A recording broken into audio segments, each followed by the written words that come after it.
Good afternoon, ladies and gentlemen. Welcome to the White House for your daily briefing. As you know, on Thursday, President Obama will travel to Iowa, where he will highlight the latest item on his congressional to-do list, urging Congress to support American jobs and manufacturing in the clean energy sector by passing legislation to extend the production tax credit and expand the 48C Advanced Energy Manufacturing Tax Credit.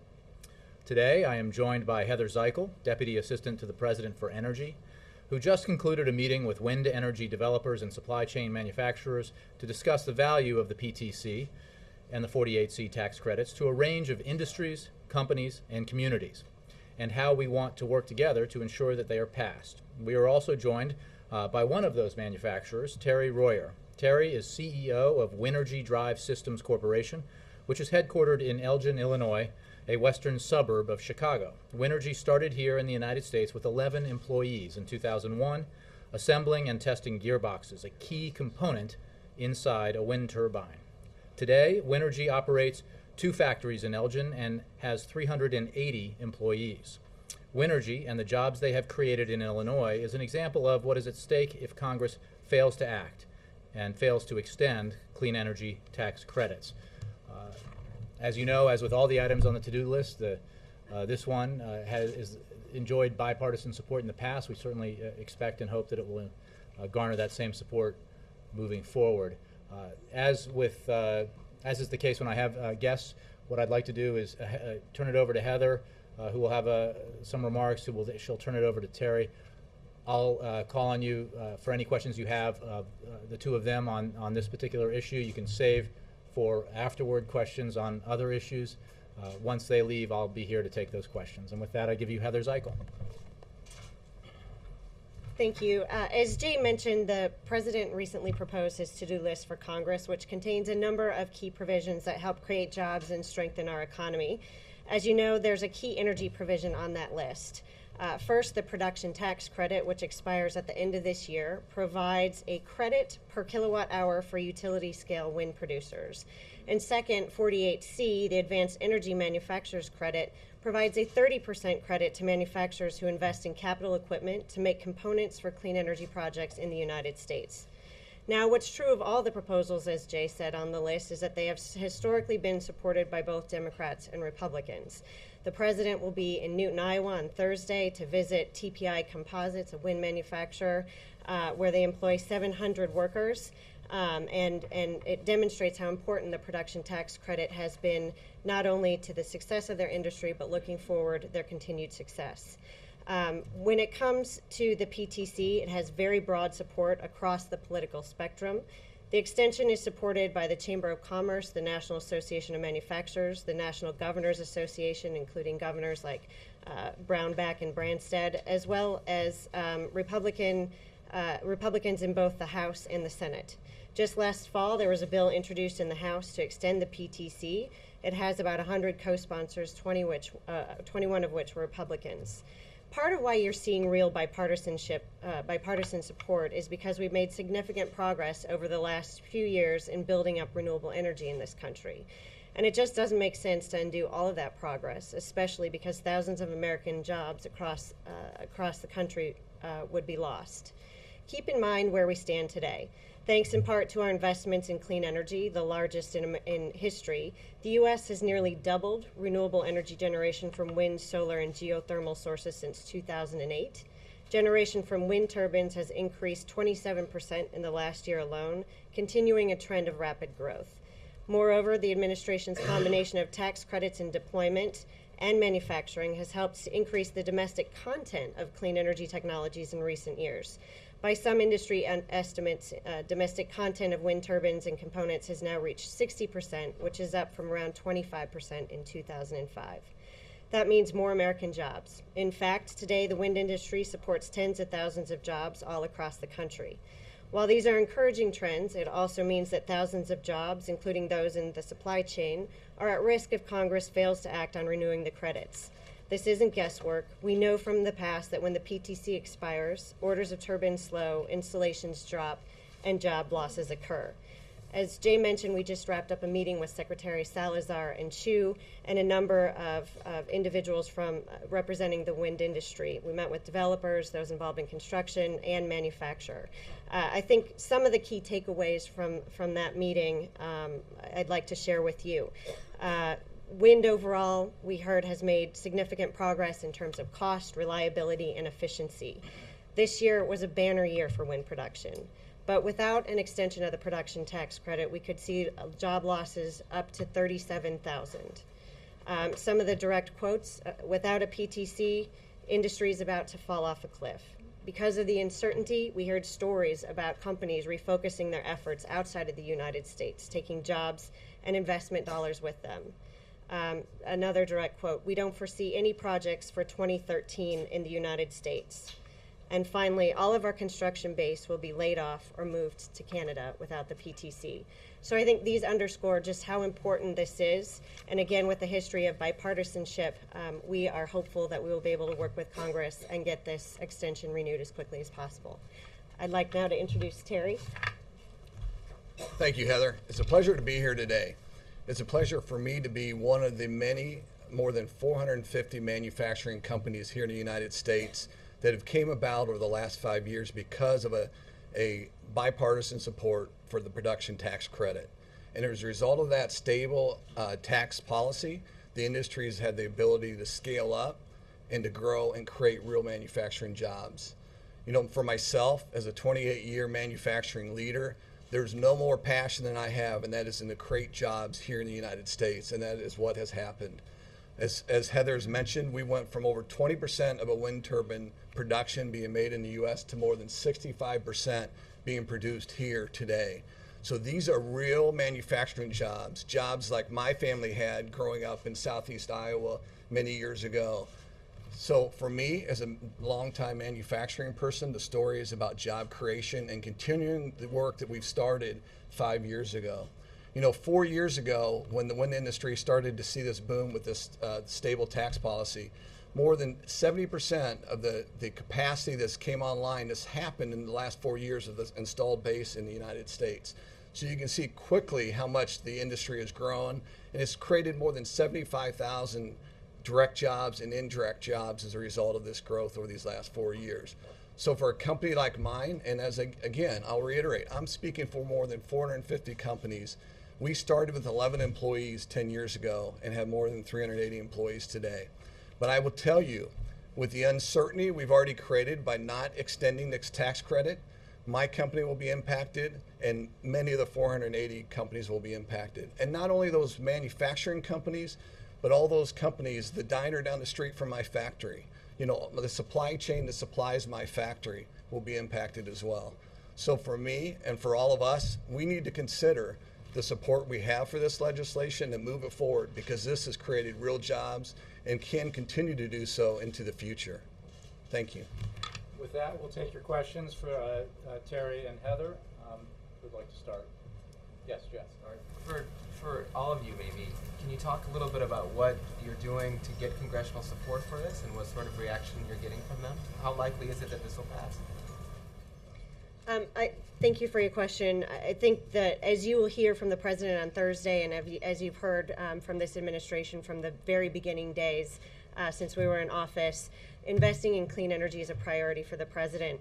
As I mentioned at the outset, the good thing about this proposal is it has a long history of bipartisan support. It also has the support of NAM, the Chamber, and others. So we are working to expand that list of support. We are working hand in hand with those in industry that are able to communicate the potential job loss stories and translate to members that are looking at this question of an extension to translate what that means in terms of jobs in their communities and in their home districts. And you know, we are working every day with our legislative team to continue the dialogue with the Hill and find vehicles to move this as quickly as possible. Chair. Mr. Ware, thank you for taking our questions. Do you have an estimate or I guess a time frame for how long you would need the tax credits in place? Yeah. In terms for Because I've heard estimates of 2 years or 4 years or 6 before the industry can kind of be, I guess, self-sustaining. Sure. One of the things we've got to clearly stop doing, and that is starting and stopping the production tax credit. If you look over the last 4 years why we've had it, the industry has been able to scale up. The equipment has become more efficient. The cost of a turbine has decreased by more than 30% over those 4 years. So the industry is getting the scale to where it can stand on its own. So the question becomes is how much longer? You know, we believe firmly long term that it can stand on its own. In fact, today, without the tax credit, we're competitive with everything with exception of natural gas at current prices. However, we all know that natural gas is a commodity that can change. You know, one of the things I like to always point out when people talk about competition to other forms of energy, they're all important. Let me make that point. We need all forms of energy in our portfolio for producing energy. But let me make one thing clear. Wind is not a commodity. The price of wind 10 years from now will not cost any more than it does today. So unlike natural gas, today it's very inexpensive, but what will it be tomorrow? So clean energy, clean forms of energy has got to be part of our solution long term. So do you have an estimate? I'm sorry. You know, the question is how much longer? One of the things we can't do is we've scaled the industry up this year or the last 4 years, and we can't pull the rug out, and that's what we're getting ready to do. I think there's a time horizon. You know, is it 3, 4, 5 years? But after that, I think it's good. If you look at the trajectory we've scaled up and the cost that we brought down through the supply chain and the efficiencies gained with the turbines, I think we're in striking distance, but it's hard to predict. Now, if we have the stopping effect that we're getting ready to do without the production tax credit, we just kill all that momentum, for sure. Jared, number 2. Another question for Terry. Terry, in other testimony, I've seen that developers are saying that if they don't get these tax credits down the pike, that they could see production for 2013, calendar year 2013, end because if those tax credits aren't in place soon enough, you won't be able to make those assessments. Is that something that is time sensitive? And I guess Heather was saying something about moving to Canada. I guess your company, are you, without these tax credits, are you not making anything next year, or are you moving to Canada? It's a very good question. My company is an example of many of the component suppliers to the turbine industry by where and you're right, it is very time sensitive. In fact, that's why last fall, we really started talking about the extension of this credit now, because it does have an 18-month cycle time when you go from developing the property to get permitting to ordering the equipment to those orders that come to my factory for the gearbox. So it does have a long cycle. So we do expect impact next year without immediate action on this topic. What's it going to take for your company to expatriate, I guess? You know, again, all the companies like mine in the industry will be impacted, and we'll be making business adjustments accordingly. You're right, Kristen. Sometimes the administration has been hesitant to give specific numbers in terms of job creation or losses. What gives you confidence in the figure that you cited, 37,000 job losses that are a possibility?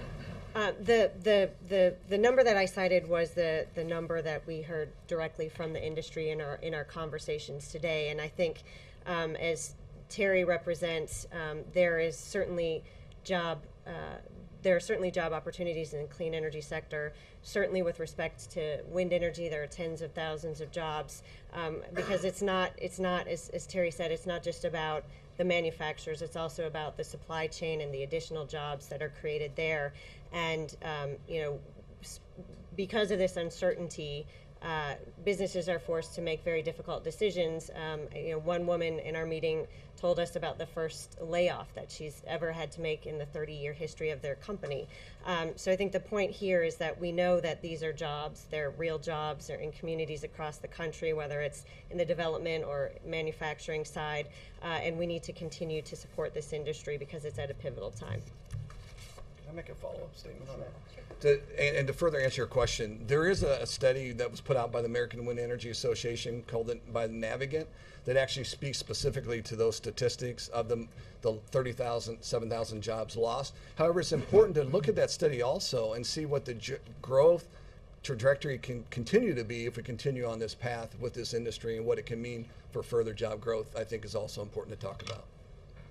Do you know what numbers those are? I'd rather not quote that because I may not state it right, but it is in the study and it's available. Okay, thank you both very much for coming, and I'll continue with the briefing. Heather, Terry, Thank appreciate you. it. Okay. I expect nothing but easy questions today for obvious reasons. Thank you.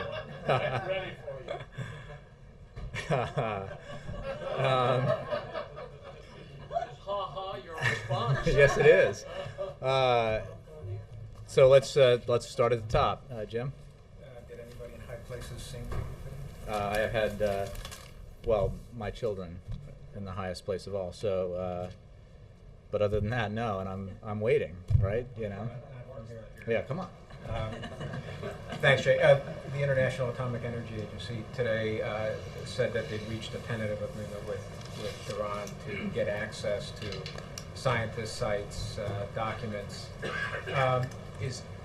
Last week you said that Iran needed to show concrete steps to explain what its nuclear program is about. Is this a kind of concrete step that the administration is looking for, and does it suggest that there's that this is the kind of thing that ultimately leads to easing sanctions?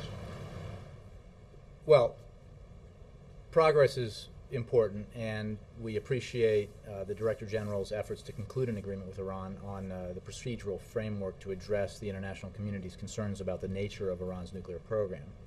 I think it's important to note that the announcement today is a step forward. It's an agreement in principle that represents a step in the right direction, but as we've said in the past about the totality of Iran's obligations and their fulfillment of them, we will make judgments about Iran's behavior based on actions, not just promises or agreements, which is not to say that this is not an important step or a useful step. It is. The P5+1 negotiations, as you know, deal with the totality of the international community's concerns. The IAEA has its specific track that it works on, and this is a piece of that, which is certainly significant. But again, broadly, we judge and will judge Iran by its actions. And we are at this stage because, as you know, when the president took office 3.5 years ago, the world was not unified in its view of Iran. Iran was internally unified in the position it took with regards to its failure to meet its international obligations. That equation has reversed because of the efforts that the United States and our allies and partners on this issue have taken to develop a broad consensus about the fact that the issue here is Iranian behavior, its refusal to live up to its international obligations, its refusal to take steps thus far to eliminate concerns about its nuclear weapons ambitions. Iran faces a choice. The regime faces a choice. They can meet their international obligations and rejoin the community of nations, or continue to fail to fulfill their obligations and face significant and harsh consequences, the likes of which we've already seen through the unprecedented and comprehensive sanctions regime that has been leveled against Iran. I guess the question is, how adjustable are the sanctions, and does Iran specifically know what it needs to achieve for sanctions to start to peel back? Well, I think that the process of discussions within the P5+1 framework is where that kind of those kinds of issues will be brought up and litigated. The principle that I talked about at the beginning, however, is the principle that will be applied by the United States and other members of the P5+1, which is that promises are one thing, actions and fulfillment of obligations are another. We are very clear-eyed about Iranian behavior and what has taken to get us to this point. So we will continue to pressure Tehran, continue to move forward with the sanctions that will be coming online as the year progresses, and we expect those to have the kind of effect on Iran in terms of making it clear to the regime what the price of a continued failure to meet its obligations will mean for that country and for its economy. But it is also important to note that, as we've stated in the past, the first round of negotiations were positive. They produced an opportunity to have a second round tomorrow in Baghdad, and we look for further progress. But we're not at the stage of negotiating what Iran would get in return for fulfillment of its obligations, beyond the general principle, which is they would be able to rejoin the community of nations. Quick question on Colin Powell today. He said he wasn't ready to back the president. He wondered if the president's disappointed that a key supporter for him in 08 is not quite there, and says he wants to keep his powder dry. Well, look, I think that presidents appreciated General Powell's support 4 years ago. Obviously, he had served in several Republican administrations, was self-identified, I believe, Republican, and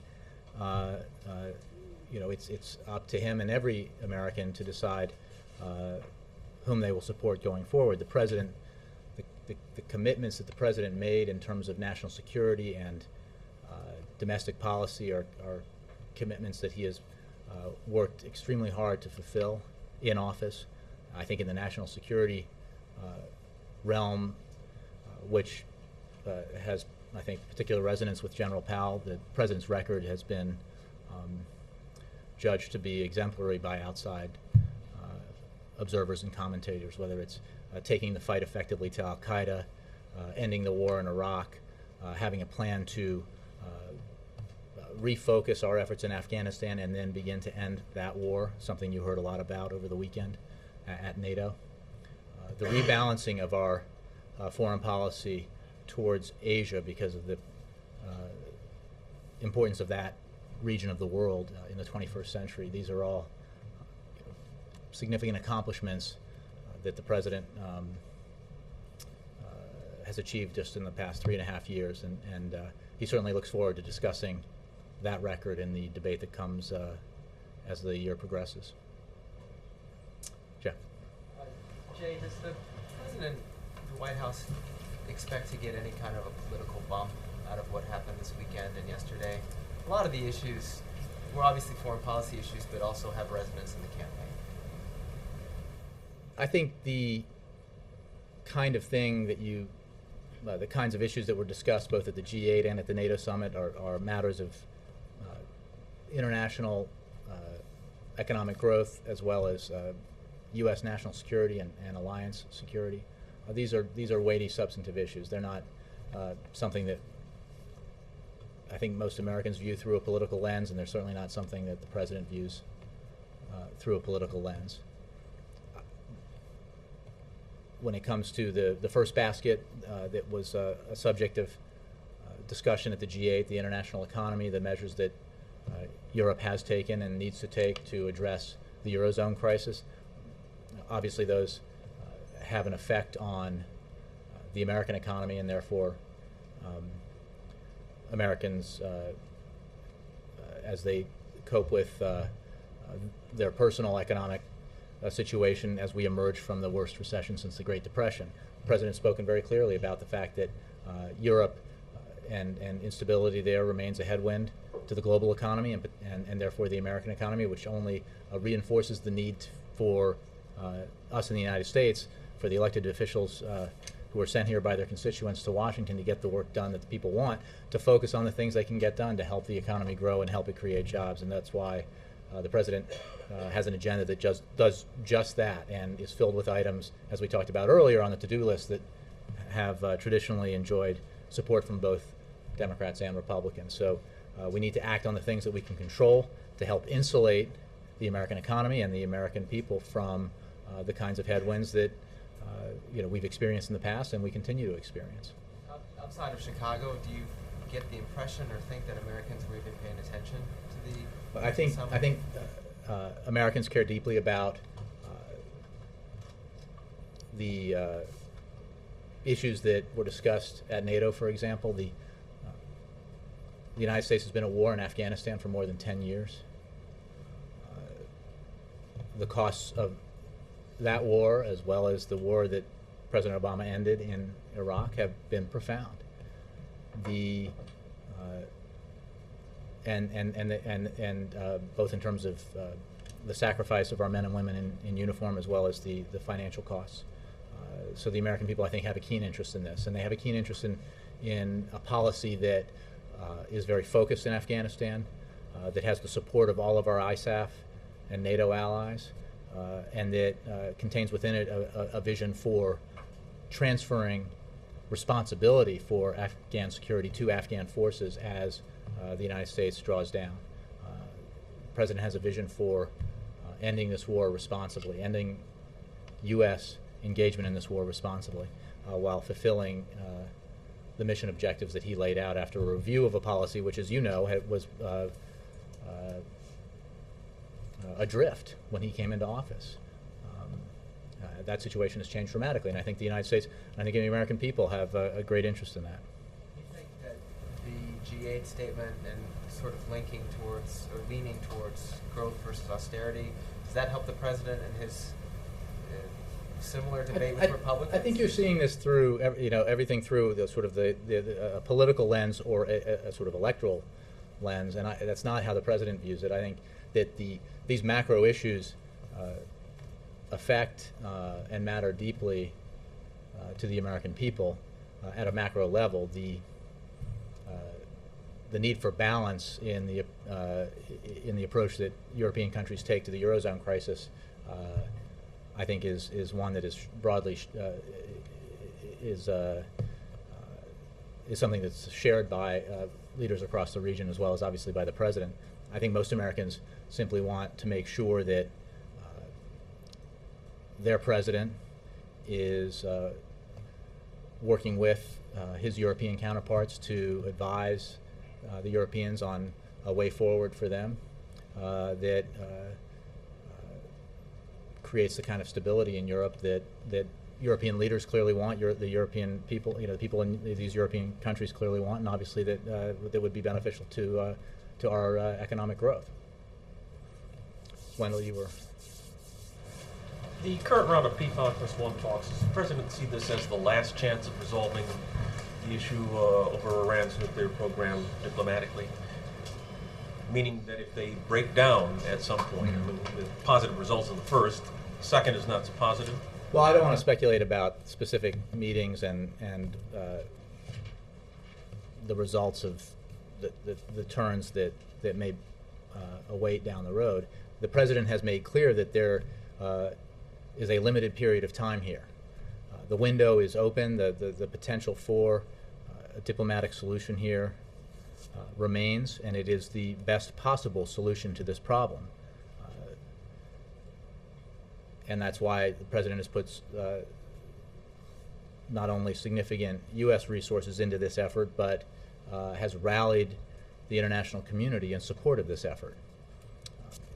Not just the negotiations, but everything that preceded it, which was unifying the international community, creating a consensus about Iranian behavior, creating a broad coalition of nations that have agreed to the most stringent sanctions regime in history, a regime that has resulted in real impacts on the Iranian economy and the Iranian political situation. So, but the President's made clear that there is not an infinite amount of time here for the Iranians to act. That's why it is so important for them to take seriously these negotiations, to take seriously the opportunity created here for Iran to rejoin the community of nations if the leadership so chooses to. Another matter, the President has voiced support for the Occupy folks in the past for reaching their goals. Did their actions in Chicago sour his support? Well, I think you're making broad comparisons between different groups. What the President has said in the past is that he has understood the frustrations that Americans have about the failure in particular of Wall Street in some cases to well, because of obviously Wall Street's role in the financial crisis that helped precipitate the worst recession since the Great Depression. That is, I think, one channel here that he was talking about in the past. The president addressed the protests in Chicago yesterday in his press conference and commended Chicago for how it carried out the NATO summit, and believes that every leader who attended felt that it was a success. Let me move around a little bit, then I'll come back. Tommy. Mr. Happy birthday, by the way. Thank you. Thank you so much. I have two questions. First of all, this morning, Ed Rendell apparently became the latest Democrat to pile on President Obama in defense of bank capital. And I'm wondering if you could tell us just how angry is the president that he's sort of become this like a reverse sister soldier for every Democrat who wants to score points with private equity. Look, I think the president addressed this yesterday when he was asked about it in the press conference. So I would point you to his words.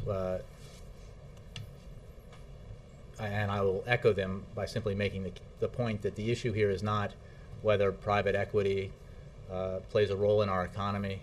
The issue is what experience do you bring to the presidency? And the president, I think, was very clear that a president's job is not just to maximize the profits of a few, it's to look out for all the shareholders in America. In other words, all American citizens. And that includes, from top to bottom, that includes the most fortunate among us, as well as those who might have been laid off from a company that failed, or in a downsizing or restructuring. Help making sure that programs are available for job retraining, or to ensure that those Americans have adequate health care. So it's not. I think the point that the president made yesterday was very clear. The issue is if you're somebody who aspires to the presidency is saying that the number one criterion for the job that he has is his experience in business, and that he would bring to the job of the presidency the same approach that he brought to business, it is absolutely appropriate to examine what that would mean in practice and what that approach would mean. And his point, I think, yesterday was simply that is not the approach that he has, and he doesn't. I mean, I think it's. Wasn't he angry that No. every Democrat? I think he addressed this yesterday. Well, I think every Democrat is a gross abuse of the facts. But yeah. My second question was sort of related. Another question I've heard asked a lot about this is, isn't it hypocritical for the president to attack Mitt Romney's record of bank capital and yet hold fundraisers and take donations from? No, the issue is, if you those folks aren't running for president, they do not believe that their experience in their line of work wholly qualifies them to sit in the Oval Office and be commander in chief and make the kinds of decisions on the economy that a president must make. He appreciates support from Americans from every walk of life and from every area of the economy. And as you know, I'm sure you've reported on it. The fact of the matter is the president's support, as demonstrated by contributions, is comes demonstrably from small, people who just contribute a little bit. They're not from huge donors at all. And for more details on that, I'm sure the campaign can help you fill in the blanks. Jake. To follow on Tommy's question, why would you conclude, or why would the White House, the president, conclude that because Mitt Romney ran his private equity firm a certain way, that he would run the country the same way? Mr. Romney has talked about experience that he has from that. That doesn't mean that he would then start taking the same actions as president, right? The president took his experience didn't mean he started running the country like a community organizer or like a state senator. He just had Well, experience. no, but the experience he had as a community organizer and a state senator, and then as a United States senator, were the experience that he believed helped qualify him for the presidency. He made the case, that But he didn't record. do it as a community organizer. He did it as a president. And my question is, why are you Well, saying that he would run things? Because as the governor himself, the former governor himself, has said as much. He's not running, that I can tell, on his record, or that you can, because he hasn't, on his record in Massachusetts. He's running as a businessman who can do for America what he did in private equity, and that I think Americans would expect that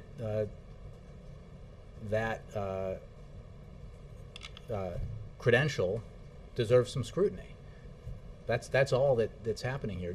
And I think it's also important then to put it in the context of different ideas about how we move the country forward economically. What the president's vision is, both what his record is so far, and since the end of the recession, since his policies have kicked in, the creation of more than 4 million private sector jobs, 11 straight quarters of economic growth, and compare that to and what he would do to continue to invest in education and infrastructure and innovation to ensure that our economy grows.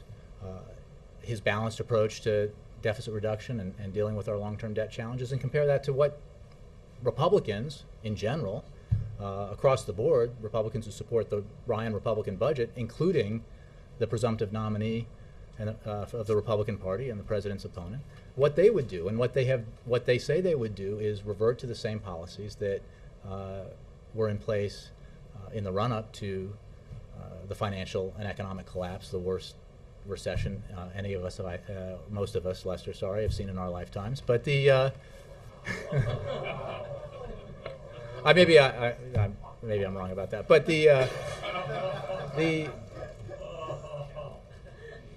what the Republicans haven't put forward is an alternative that is any different from the very policies that helped bring about this. So policies that maximize benefits for the wealthiest Americans and hope that those benefits trickle down to, no, I will entertain another question, but trickle down to middle-class Americans are not policies that this president agrees with. He has a different vision. They are also not policies that we need to theorize about, because we've seen them tried and we saw what happened. We saw middle-class income stagnate or decline. We saw the most fortunate and wealthiest Americans see their incomes increase dramatically, and then we saw the whole economy collapse. Not really what you would expect somebody who wants to be president to say he wants to repeat, but there you have it. Okay. So there's a new ABC News Washington Post poll in which twice as many people say they are worse off now under President Obama than say they're better off. For most people, it's about the same. But I think it's 30% say they're worse off now, 16% say they're better off. Under the tried and true standard of are you better off than you were 4 years ago, does this not give President Obama pause? Well, I think that a finding like that needs to be viewed in context, and I'll explain why. You're gonna step back? No, well, no, not that far. The fact is, 4 years ago today, we were just in the early stages of economic freefall. Unemployment had not yet skyrocketed to the point that it would as a result of the recession. We had not quite gotten to the period where the economy would contract by 9%, nearly 9%, as it did at the end of 2008, where 4 years ago would be the middle of 2008. So it is a fact that the worst recession since the Great Depression had not fully blossomed 4 years ago. But if you look at the same data, most Americans, I think, agree with the idea that that recession was caused, its causes predated President Obama taking office. There is no question that most Americans recognize that. It's a simple fact. And it is also a fact that if you ask most Americans, do they want to go back to the policies that helped lead to that situation, the answer would be no. And it's a fact that since President Obama's policies have taken effect, we've seen a reverse of all those trends. We've seen economic growth steadily, not enough, but steady economic growth. We've seen a situation that went from hemorrhaging of 800,000 jobs a month to a situation where we've created private sector jobs every month for over 2 years. We still have further to travel on this road to recovery, but there is no question that the circumstance we're in now economically and the trajectory that we're on economically is better than the trajectory that this country was on 4 years ago today. Okay, one last quick one is the Romney campaign has put out a web video about Delphi in which workers from that company who are non-union workers who feel like they got shafted in the deal that the Obama administration helped put together during that bailout talk about how they feel like they were victims and how the Obama administration picked winners and losers and opted to give union personnel a better deal than non-union personnel. Do you have a response to I that? haven't seen the ad, but I think the president's very proud of the record that he has and those who worked with him on it to help save the automobile industry. I think if that's a debate that Republicans want to have in the summer and fall, I personally look forward to it. The fact is that every one of those workers at companies like that one and many others across the country would have lost their jobs if General Motors and Chrysler had been allowed to fail and eventually liquidate, which was the only alternative to the action that the president took. I mean, it is simply a fact that had that action not been taken against a lot of the sage advice, both economic and political, of a lot of people, those jobs would have been lost, and we would no longer have the #1 automaker in the world. We would no longer be in a situation where we are creating manufacturing jobs at a rapid pace for the first time in this country in a long time. Again, I haven't seen the specific ad, but the details of that particular company's bailout. I don't, but just again, listening to what you say, I don't know the details of that particular company's situation. What I would say is that the alternative to the actions the president took is the loss of all those jobs, everybody's job in that industry. The president wasn't prepared to let that happen. He insisted that companies that received taxpayer support only received it if they took steps to reform themselves and improve the kinds of products that they were producing. That has happened again, and for that reason, GM, Chrysler, as well as Ford are stronger now than they've been in years. Dan? Thank you. On Bain, is the Bain attack not driven in part by concern in the administration and in the campaign that when you look at the national numbers out there, that most Americans think that Romney is better on the economy than the president? I can just repeat what I said. I would point you to what the president said. It's again, citing the president. If someone who's running for president, and is in this case President Obama's opponent, is citing as his primary credential the reason why he should be voted into the White House, his experience in business, and that experience is what he did at this particular firm, it certainly bears scrutiny, and that's what the president was talking about yesterday. But are you trying to undermine the fact that most Americans think that he is stronger in the economy? Well, first of all, I would say most Americans is again, at Tommy, is a slight exaggeration of the facts. But what we have said when you've asked questions about polls showing that Americans still have anxiety about the economy is we completely understand that, and that's why we have to continue to make sure we're taking steps in May of 2012 to help the economy grow and help it create jobs, because the hole dug by that terrible recession was very deep, and we are still only part of the way out of that hole. And we saw this economy lose 8 million jobs as a result, in part, of the policies that were in place prior to President Obama took office. We've now recovered a substantial number of those jobs, but not nearly enough, and that's why we have to continue to do everything we can, working with Congress, working in an administrative way to help the economy grow, to help businesses like the one represented here earlier at the briefing grow and hire American workers for manufacturing jobs here in the United States. We need to do all these things to make sure that this economy continues to grow. What is behind Ambassador Crocker's decision to leave Afghanistan early, and what kind of impact do you think this will have on the wind down there? The Ambassador Crocker, is leaving and for health reasons, and I would point you to the State Department as well as the ambassador himself for more on that. As you know, at the President's request, Ambassador Crocker came out of retirement to take this post. The President's enormously grateful for that, for Ambassador Crocker's hugely valuable service to this country in his long career in Afghanistan, in Iraq, and previous posts. He has done an extraordinary job in this current post, and he has been a key part of the implementation of the President's strategy in Afghanistan.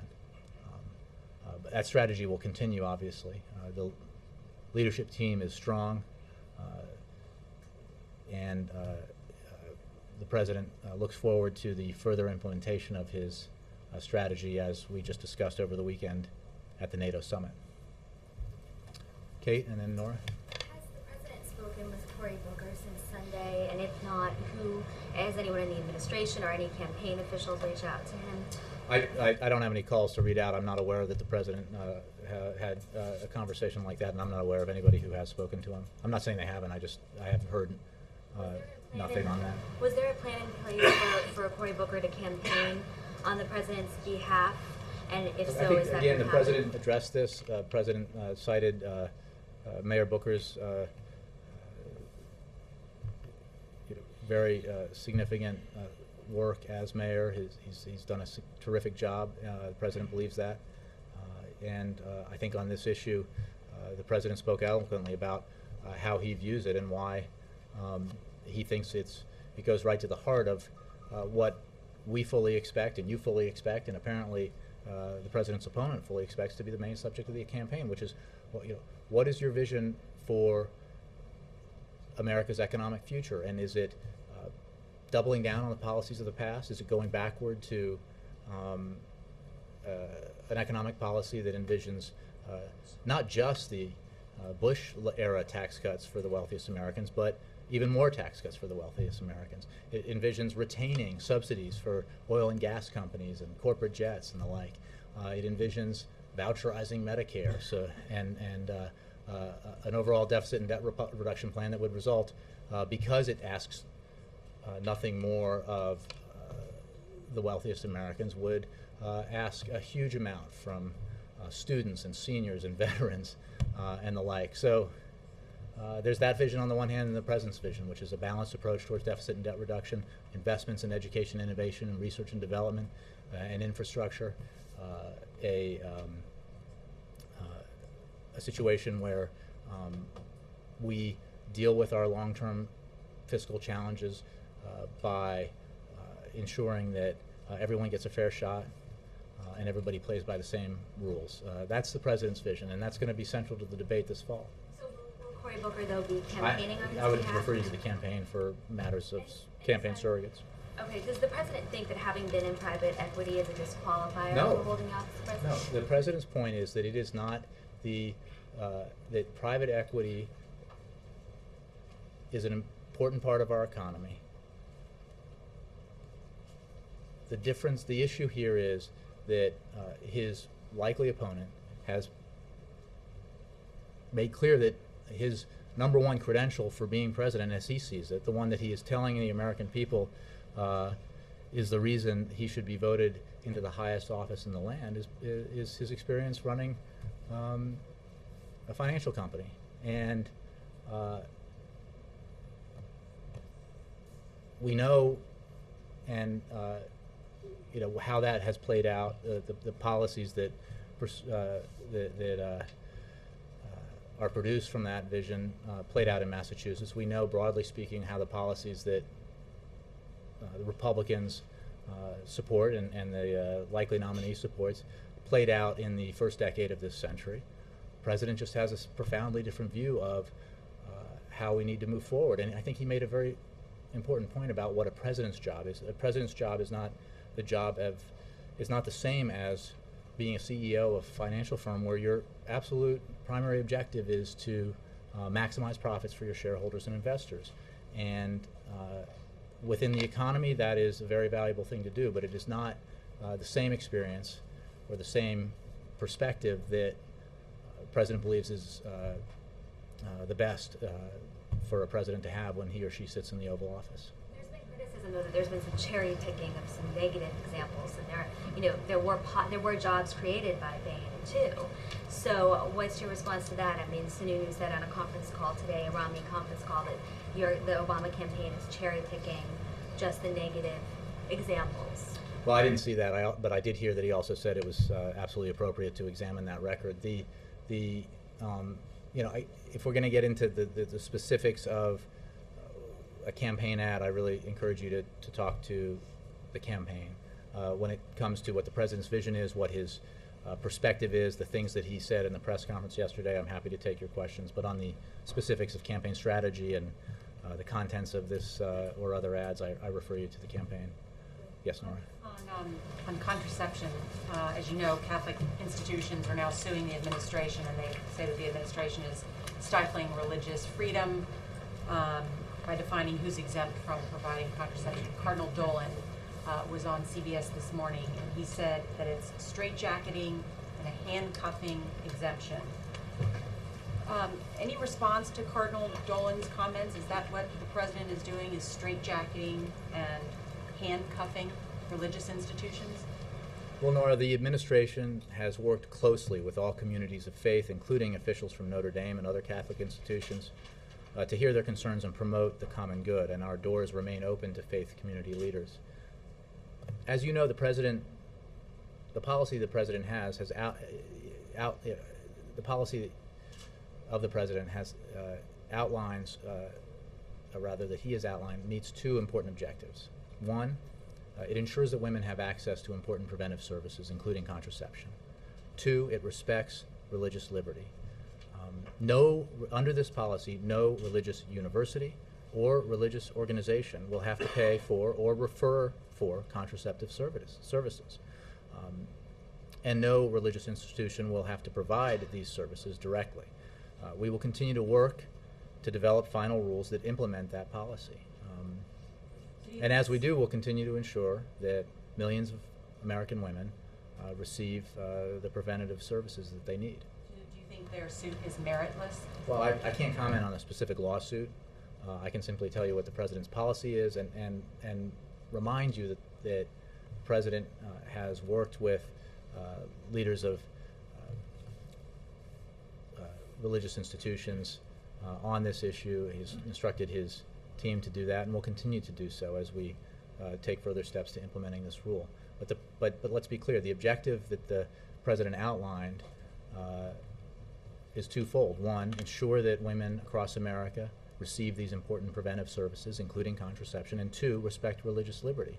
You know, the president, as he's reminded you, began his first job in Chicago in a position that was funded in part by Catholic charities or Catholic institutions. So he is very well aware of the important role that institutions like that play in our society, the fact that they can provide services that can be more helpful than any government program, as he has said. He believes strongly in religious liberty and the need to protect it. He also believes strongly in the need to give women access to and provide preventive services that are essential, including contraception. And the policy the president put in place meets those objectives. Kristen. Thanks, Jay. Is it a failure on the part of the administration that officials weren't able to secure a deal with Pakistan to reopen its supply routes during the NATO summit? We continue to work with Pakistan on this issue. We did not anticipate that the supply line issue was going to be resolved prior to the summit, and our teams continue to meet, and we're making diligent progress. We expect this issue to be resolved. We have said that, the government of Pakistan has said that, and we expect it to happen. Can you guarantee a successful transition out of Afghanistan without this deal in place? Well, I would refer you to the Pentagon and ISAF for details on those routes and the role they play in terms of supplying resources to our troops in Afghanistan. The fact is, Pakistan says it wants to resolve this. We obviously are interested in resolving it. It will be resolved. We're confident. We did not anticipate it would be resolved prior to the summit. We are continuing to work towards its resolution. Going back to my original question, does the president see it as essentially a failure? I mean, is he disappointed by the fact? But I think, how could he be disappointed by? You're basically setting up a straw man that says it wasn't resolved before the summit. I just told you we didn't expect it to be resolved before the summit, or during the summit. He met briefly with President Zardari. There was no expectation for it to be resolved during the summit. This is being worked on diligently by representatives of both governments, and we expect it to be resolved. Thanks, Chair. Jared. I have an easy question. Can you preview all the president's speech tomorrow for the Air Force cadets, if that's the right phrase? At the Air Force Academy. I'm afraid that I will have to leave you filled with anticipation because I haven't read the speech yet. I'll do one more. Dave. Yes, tomorrow the head of the Secret Service is scheduled to give his first public testimony on misconduct in Cartagena. Does the White House believe, in light of the embarrassing nature of the scandal and the fact that it overshadowed the president's visit there, that Mark Sullivan should apologize to the public or to the White House? The president has addressed this issue on a couple of occasions. He has great faith in the Secret Service, believes the director has done an excellent job. The director moved very quickly to have this matter investigated and took action very quickly as a result of that investigation. I don't want to anticipate his testimony. Final thing, let me just on that. There's now stories that this issue has now encapsulated another agency, with the DEA now investigating its own staff for having prostitutes in Cartagena. Does the White House believe that this is like the Secret Service saying an isolated case, or is there something more to be looked at? Are you comfortable with that? My understanding is the DEA is going to conduct its own investigation, so I would refer you to the DEA. Thanks all. Thanks.